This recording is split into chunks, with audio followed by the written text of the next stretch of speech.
In Matthew chapter 2, it's the only place in the Bible where we have the story of the Magi, who, by the way, weren't kings, and there almost certainly were a lot more than three of them. They would have traveled in a large caravan, over a month probably, the journey to Jerusalem. So in Matthew 2, we read that after Jesus was born in Bethlehem of Judea, in the time of Herod the king, these Magi arrived in Jerusalem and started asking around, "Where's the newborn king of the Jews? We saw his star rise and we've come to worship him." Well, when Herod heard this, he was really disturbed, as was most of Jerusalem. So Herod got together the chief priests and the experts in the law, the Jewish law, and he asked them where the Messiah was to be born. And they said, "Oh, in Bethlehem," because the prophet said, "And you, Bethlehem, are by no means the least of the towns, because out of you will come the leader who will shepherd my people Israel." So Herod had a secret meeting with the Magi and found out from them the exact time that they'd first seen the star. And then he said to them, "Now you go and search for this child, and when you found him, let me know so that I can go and worship him as well." Well, so then the Magi set out again. And on the way, they saw the star again that they'd seen in the east. And it went and hovered over the place where the child was. And this made them very excited and thrilled. And they went into the house and they saw the child with Mary, his mother, and they fell down and worshipped him.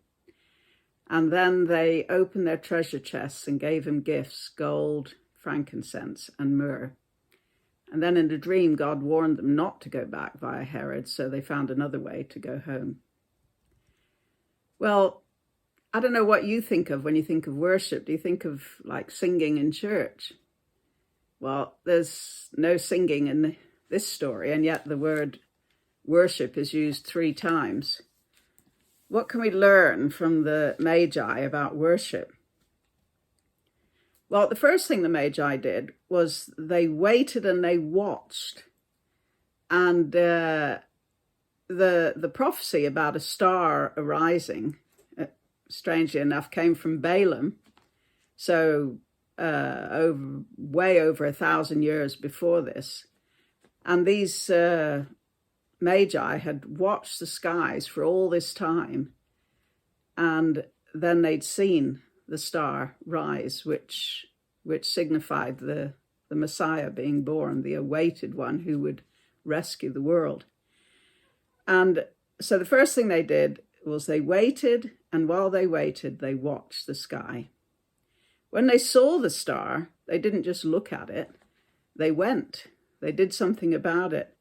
They risked a dangerous journey. They risked going to a foreign country where they might not have been very welcome, but they went. And then they weren't put off by Herod and the others. They kept on with their journey, and when they saw the star again, they were wowed. That's a technical term. In the Bible, it says they rejoiced exceedingly with great joy, but because I want to it's wowed. They were wowed. And then finally, when they got to Jesus, they fell down and worshipped him. Now, the word worship in the Greek, proskuneo, it literally means to kiss. So it's a term that means to fall down and kiss the feet or the hem of the garment of the person that you're paying homage to.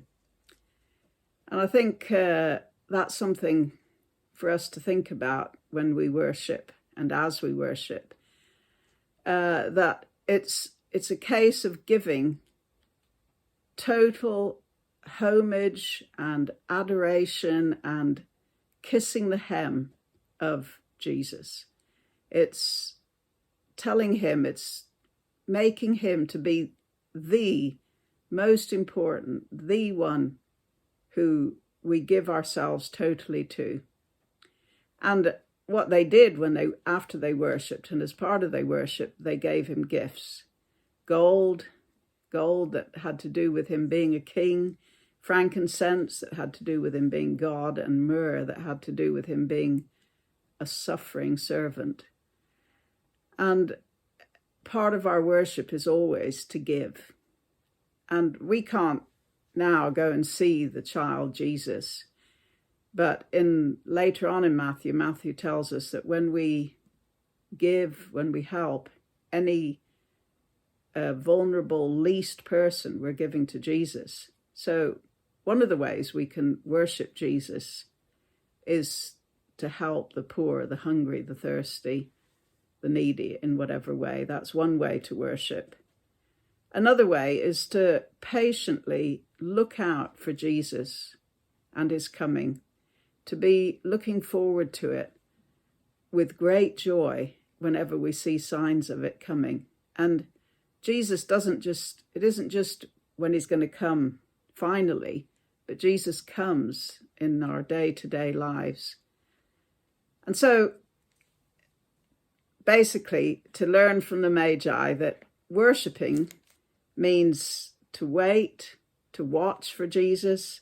It means that they went, which means we go, we risk, we make ourselves vulnerable.